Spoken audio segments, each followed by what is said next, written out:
media.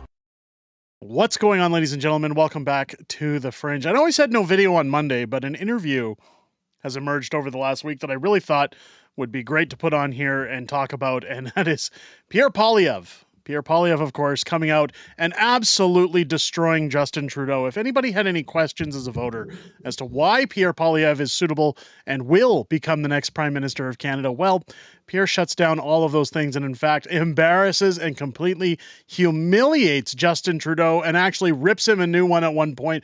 We're going to get into that as we show what happened in this interview. It's a fantastic interview. And I do want to go over it in a little bit of detail here with you guys because there's some really good talking points. One of the things I've often said, and in fact, one of the criticisms I've given to the Pierre Poilievre campaign is that they're not very specific when it comes to Pierre's definition of what exactly he wants to do for Canada. Now, many viewers have chimed in the comments. Look, Justin Trudeau's copying everything he says he's going to do. He doesn't want to put his whole plan out there front and center.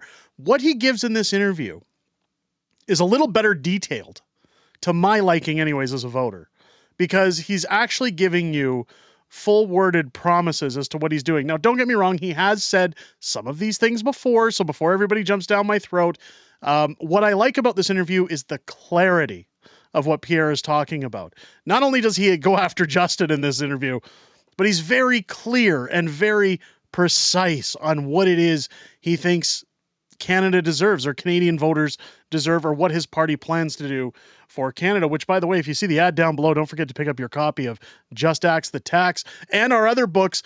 Currently, I won't run an ad in this video, guys. I know you're sick of it, but currently all of our books on Amazon, there are links down below in the description. I'm taking a portion, about 50% of my cut at the beginning of September, and donating that to local Canadian food banks in support of Pierre Poilievre's message to help make life more affordable for Canadians. So make sure to head over to Amazon, grab your copy of Just Axe the Tax, which has been labeled as a bestseller at one point and is now still doing very well in book sales. But let's get on with the interview. Let's talk about Pierre Poilievre. And first thing I want to start on now, his wife, Anita, sat down in this interview as well. I'm going to say right now, one thing the interviewer, I should say, keeps bringing up is the multiculturalism, being that Anita's from Venezuela. Now, we currently seen the corrupt political landscape that took place with Marcon and in Venezuela. And of course, this interview happened just before that election took place. So unfortunately, there's no comments on where the Poilievres stand on what happened in that election. Again, I covered that last week on the channel. But one of the things I don't like is that this interviewer is kind of using more often than not, because she's Latin or Latina, that, you know, hey, we get along, we're both the same. I'm really sick and tired of kind of Justin Trudeau's wokeness being inserted into interviews. That, hey, we shop at the same store kind of opinion, but I understand it. Don't get me wrong. I get why it's there. But nobody really cares about where you're from or what you do, so long as everybody's on the same page and everybody's treating each other the way they deserve to be treated. I honestly wish that skin color or nationality would just disappear from interviews. But that's on the interviewer, not the Poilievres. Of course, they're doing the best they can. A very well conducted interview. Now, they do get into family life and things like that. I want to touch more on policy today. Let's get into what the misconceptions are with Pierre's campaign, because it leads into the questions further on.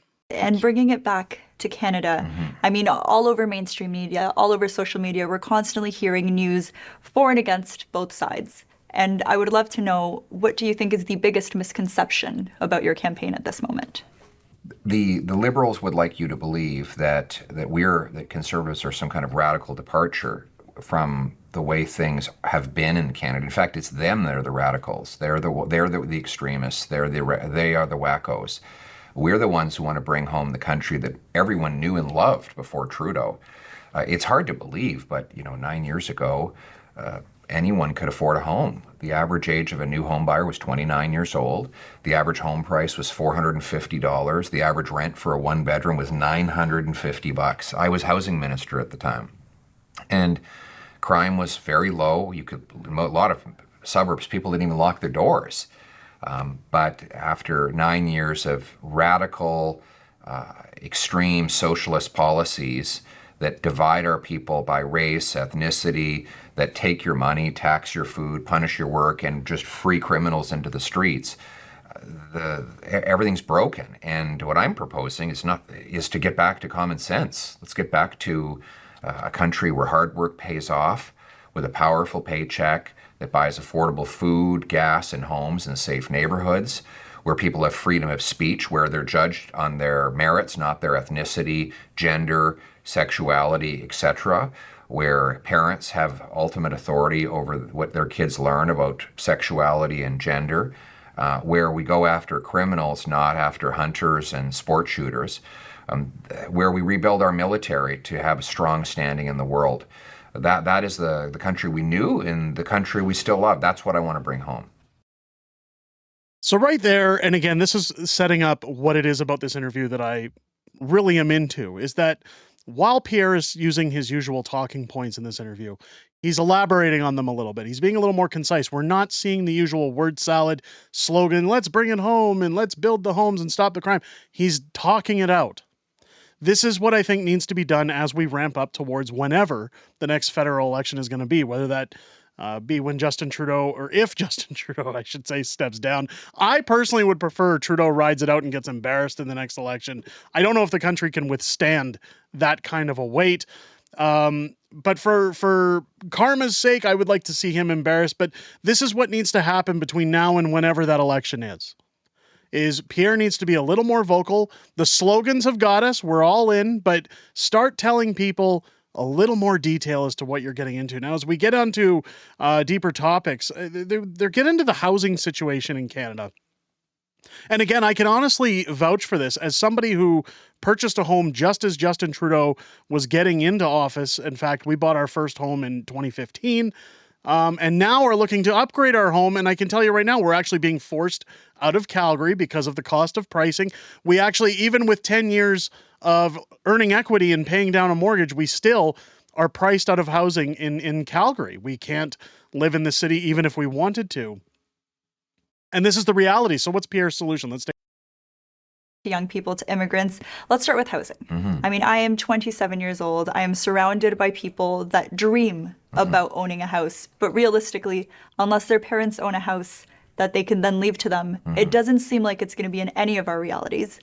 How do you think that can be addressed? What needs to be done to make sure that people in my generation can afford a home? Well, we have to start with acknowledging why we're in this mess today.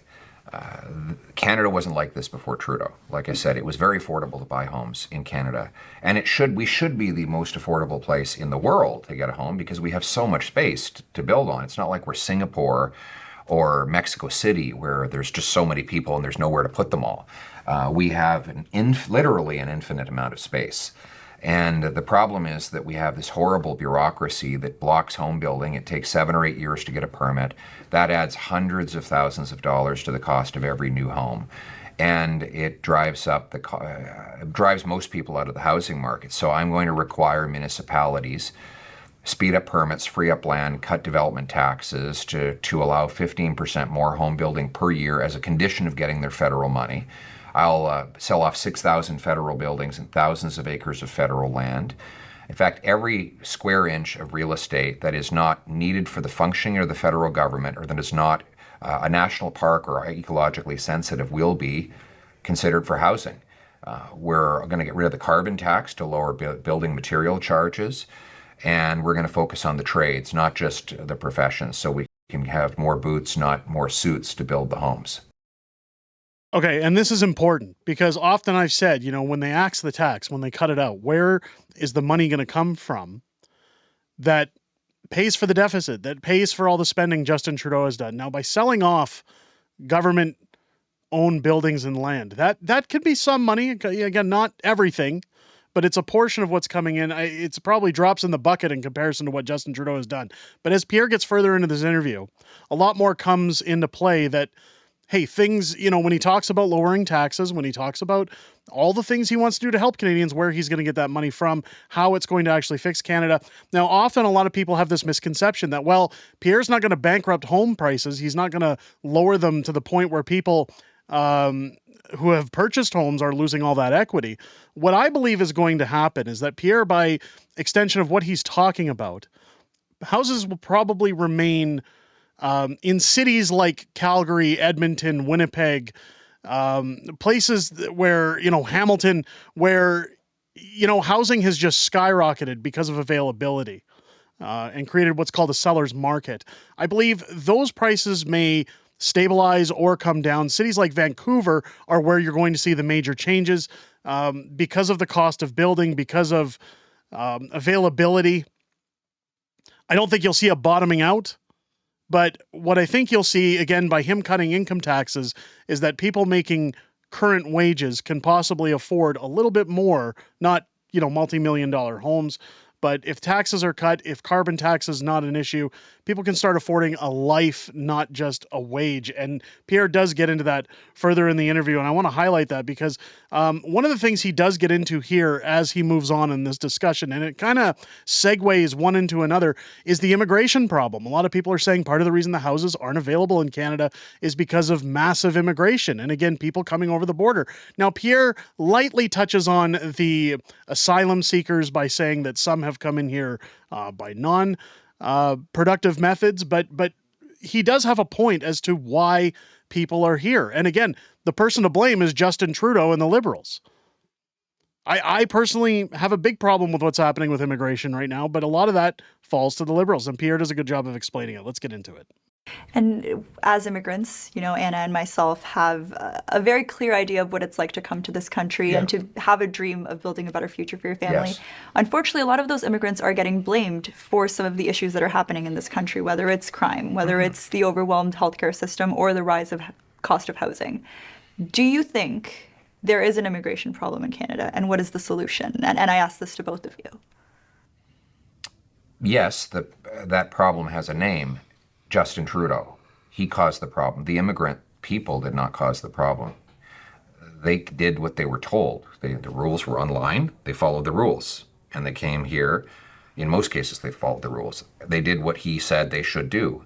The problem is that he destroyed the common sense approach that worked for 150 years, where we brought in people in numbers that we could absorb into housing, healthcare, and the job market, where people came in lawfully, where the international students actually studied, and the temporary foreign workers actually filled jobs that Canadians couldn't fill. That was the system we had before, and that worked. If we get back to that, then we can bring back the best system in the world that gives high achievers and hard workers a chance to flee a bad situation and come to the best country in the world and achieve their dreams. So again, what Pierre's talking about, and this is the one misconception I hear people talking about all the time on social media, is that, well, he's just going to keep bringing in migrants. He's just going to stuff them into the country. Don't fool yourself. He's going to be the same as everybody else. What he's talking about, and what he hints at here, because again, when you're doing these interviews, look, ladies and gentlemen, it's just natural. You have to walk a fine line in how you say things, or else they're used against you. So what he's pointed out here is that temporary foreign workers were temporary. Students actually studied. There's a major problem going on in Canada right now under Justin Trudeau's regime that basically grants asylum to those people when they want to protest and say, "Nah, we were told we were temporary, but we want to stay regardless." And the courts hear their pleas. What Pierre is talking about is balanced immigration that has a system behind it, that we don't take people from Roxham Road. We don't put them up in hotels for millions of dollars. We don't hear the pleas of people. Look, we'd love to take everybody, but there's just nowhere to put them. So what Pierre is essentially saying here is that we're willing to take people who bring value to this country, who want to contribute to our tax system, who want to work for a living, not live on the healthcare, or not live on the healthcare or the welfare system. We're going to have an immigration policy that works. If we have somewhere to put migrants, if we have jobs for migrants, bring them in. So long as they're doing it legally. I don't see a problem with that, so long as it's done the right way. Now, part of what he gets in here today is a little bit of the media. And I want to get into this media stock because, we talk about the CBC, we talk about government paid prostitutes all the time. Pierre's plan, he highlights it a little bit more. He's always said he's going to defund the CBC. But what he brings in here is a little bit more explanation. And as a multilingual broadcaster, I mean, multiculturalism is at the core of what we do. And historically, companies like ours have been underfunded and we have been undervalued.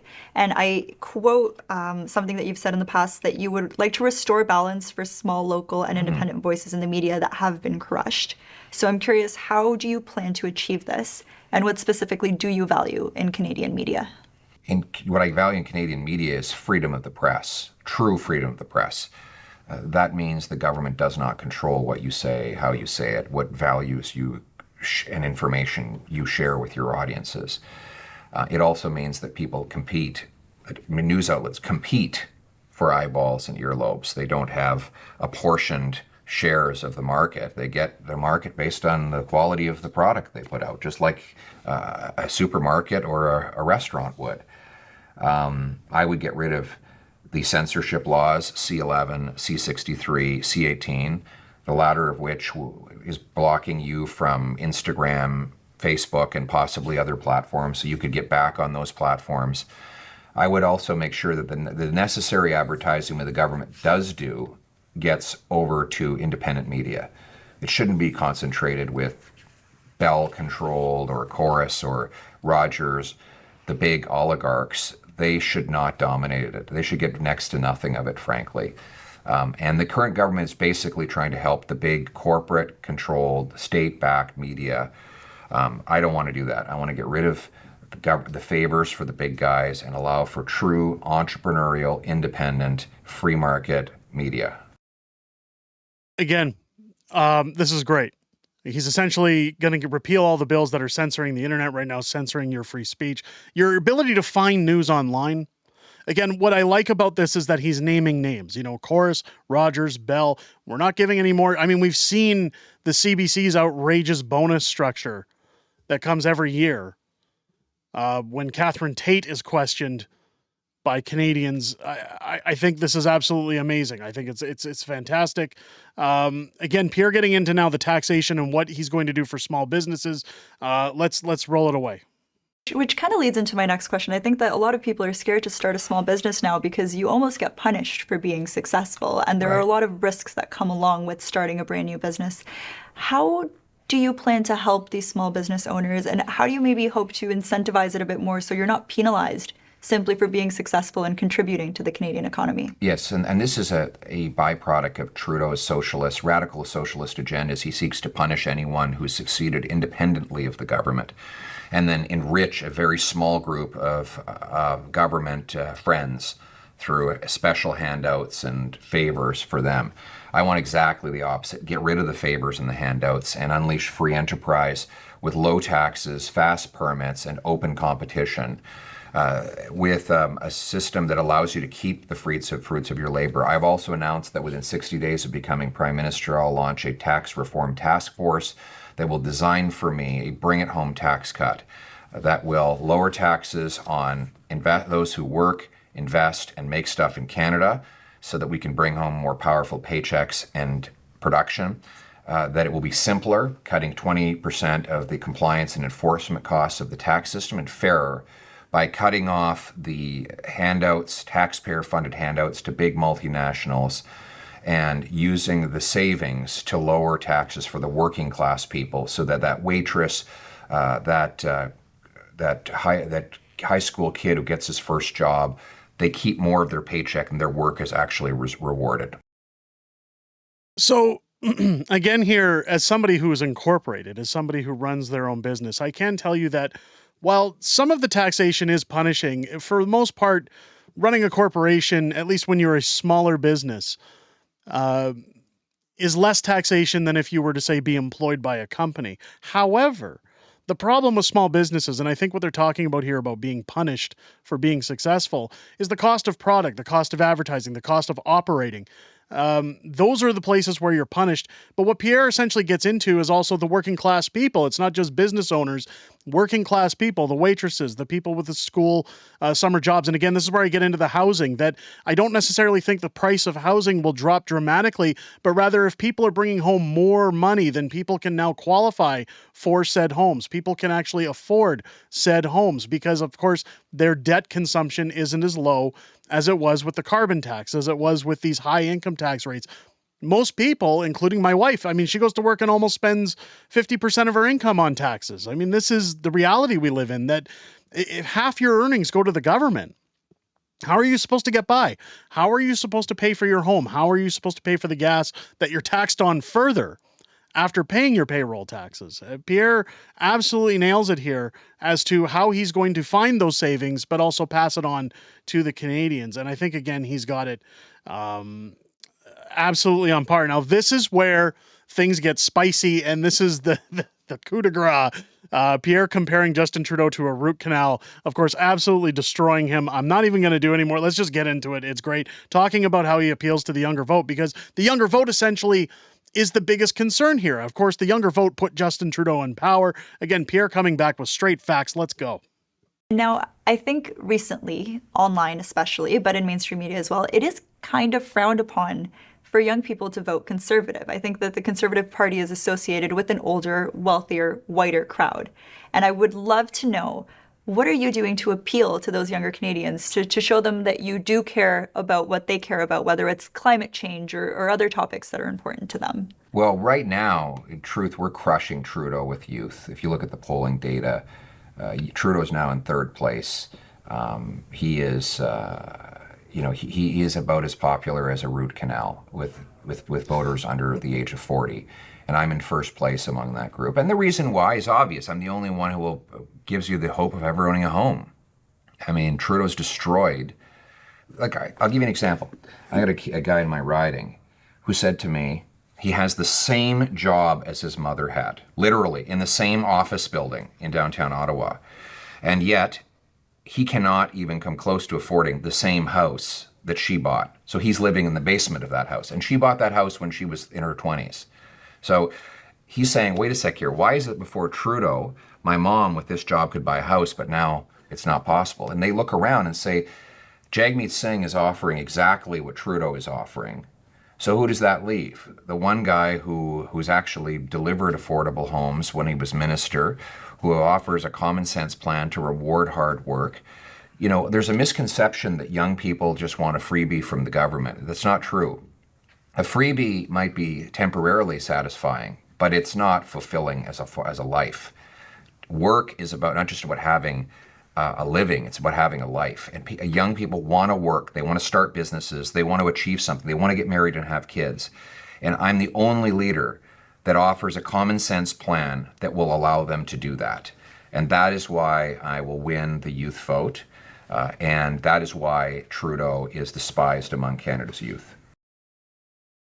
Again, this interview, aside from the interviewer, again, she keeps mentioning skin color, multi-bilingualism, all these things. I just wish that would go away from interviews altogether. Again, but the interview itself, Pierre's answers, absolutely on point here. I mean, calling Justin Trudeau comparable to a root canal. Yeah, I mean, that's kind of the consensus of the country. But he has a point amongst the young voters that a majority of them just want to work. A majority of them want to get ahead and can't. They're having the boots of the Liberals stomping down on their heads, telling them that no matter how hard they swim, they're never going to tread water. They're simply going to be underneath, gasping for air. Now, again, this gets into Pierre's, all of this youth vote talk goes back to the previous policies. Lower taxes, more affordable housing, more houses being built, more being offered to people. While people say, hey, Pierre's just going to do a lot more of the same as Justin Trudeau, just a little bit less drastic. Well, if these things came into play, and don't get me wrong, these things will take a considerable amount of years to put into play. It's not anything that happens overnight, but at least the guy's got a plan. At least he talks about how he's going to make things better rather than spending. But finally, the last topic I want to get on in this interview is Pierre's acknowledgement of what's going on with the environment, because this is, again, where the left attacks Pierre and says he doesn't have a plan. He doesn't have a plan for the environment. Well, I beg to differ, because, in fact, Pierre gets very detailed into how he's going to put that plan in motion here. Again, not just tag phrases, which I love about this interview. Let's get into how he plans to save the environment, because, again, he has a very good point. I'm going to cut in halfway through to prove it, but let's go. Have heard from some people in my age range that there is still a little bit of a concern in terms of owning a home, but also having a planet on which to have that home. Is there a sort of environmental policy or some sort of climate change plan that you think would be important for Canada? We think technology is better than taxes. We need nuclear power, small modular nuclear reactors, hydroelectric dams to power our grid emissions free. That means fast permits. Right now, those projects take 20 years to get permitted. We could do that in 2 or 3 years. And that way we could have abundant, and affordable, and clean energy. Secondly, there's only one atmosphere. So pushing production out of Canada to more polluting for foreign jurisdictions not only does damage to our economy, but does damage to the earth. So I want to bring the production home to our country by mining strategic minerals in Canada through fast permits, rather than pushing that to China. So again, the one thing he touches on here is that by moving it out of the country, it's not reducing our greenhouse gases or our emissions. And that's the one thing I wish they'd keep using in Parliament to push the fact that Justin Trudeau's policies are wacko, is the fact that, look, if Canada is reducing their greenhouse gases, well, that's great for Canada, but we're not really contributing. In fact, two of the biggest, I guess we'll say, contributors to the pollution on this planet comes from China and India. Now, again, Pierre gets into what he's going to do with that. But if you move it over there, we're still polluting. It's just polluting somewhere else in the world.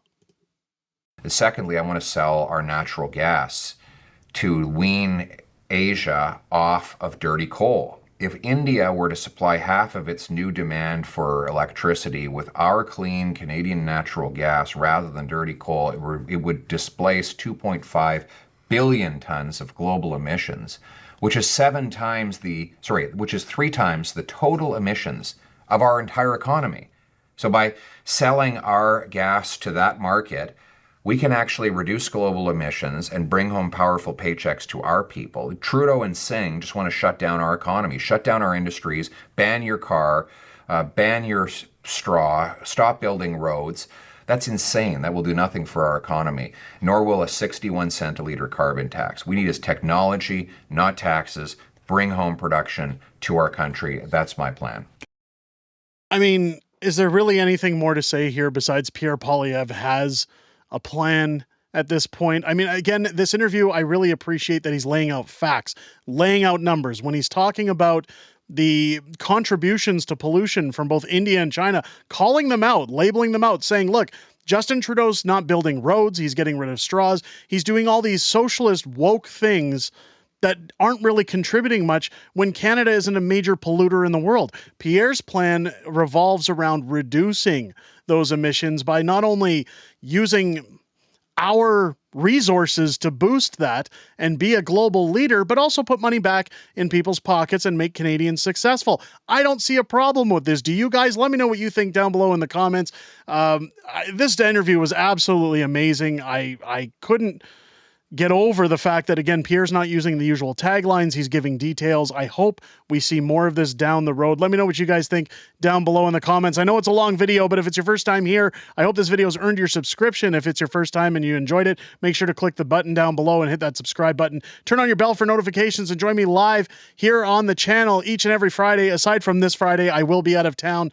Again, my wife and I are being driven out of Calgary if we want to upgrade our home, so we're actually out house hunting this weekend. But every Friday after this Friday, I will be live for Friday Night Fringe on the channel. I also, from time to time, do occasional fun, chill and chat, get to know the Fringe streams. So turn on your bell for notifications. Those drop throughout the week. I'll probably do 1 or at least 2 this week to make up for the lack of live stream. So make sure to join me on those evening streams. It's always fun talking to you guys outside and making these videos. I hope you guys enjoyed this video and have a great rest of your day. I'll catch you on the next one.